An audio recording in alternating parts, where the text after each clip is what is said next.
Hello. As you've just gathered, I'm called Matt. I'm going to talk to you about an average day I had, last Thursday to be exact. Except I don't call it Thursday, I call it the day of the squirrel. This is why. On Wednesday, I decided I'd buy a car. My first car, I thought it'd be a great thing to have a new car. Nothing bad can happen. I was wrong. As soon as you get a car, everyone wants you to do jobs for them. I found this out 7:30 Thursday morning when my brother rang me to ask me to take his daughter to school.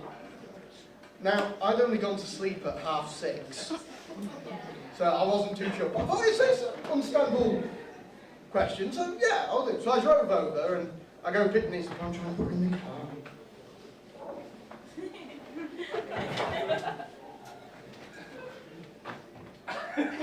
This goes on for about 4 minutes before my niece turns around and goes, "Uncle Matt, I'm 4 years old, why are you trying to put me in baby seat?" So, a few minutes later in a roll of gaffer tape as well. She is firmly in that chair, mouth taped shut, she's not going anywhere. So I shut the door, and I turn, and right in front of the car is a squirrel.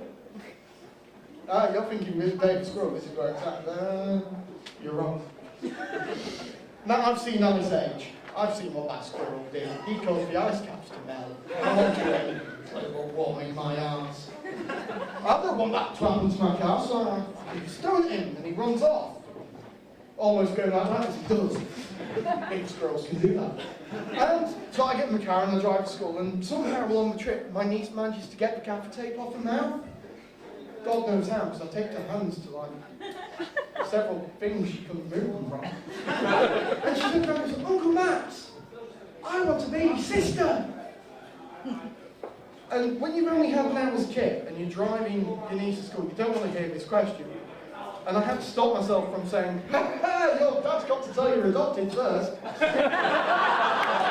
I managed to stop myself and I went with the political answer of, "You don't want to do that, because if you ask for a baby sister, you'll get a baby brother." She looks at me as if I've just said the most stupidest thing in the world. And she goes, "That's okay. If I get a baby brother, I'll take him to Toys R Us and train him for a baby sister." What do they teach children these days? So I dropped her off, and reason number 2 for not getting a car. Your girlfriend wants you to take her everywhere. You're suddenly her personal chauffeur. So I've got the duty of driving her clothes shopping. I've probably got to pay for it as well. So we're driving along, and we get there, and I want to take her to Poundland, or the charity shops. She's having none of this, it's apparently too low class, so I get dragged to Next.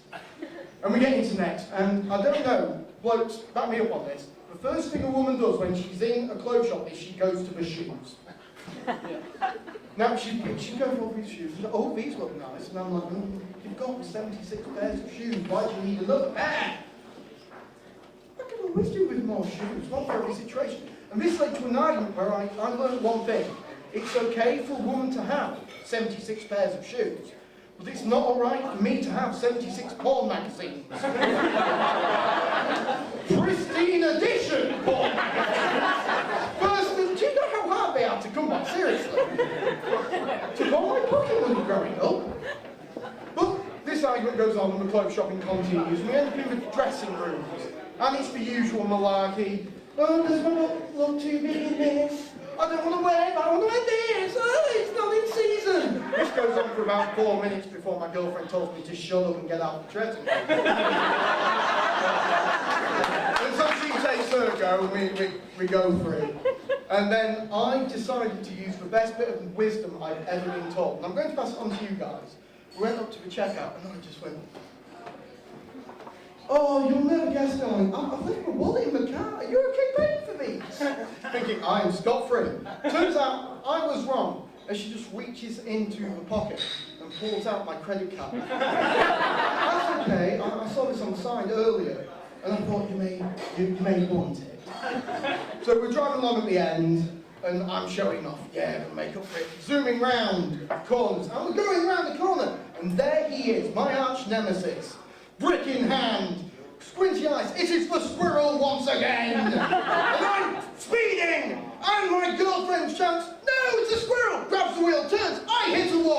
learned one thing from this. Wildlife is protected, but my credit card isn't.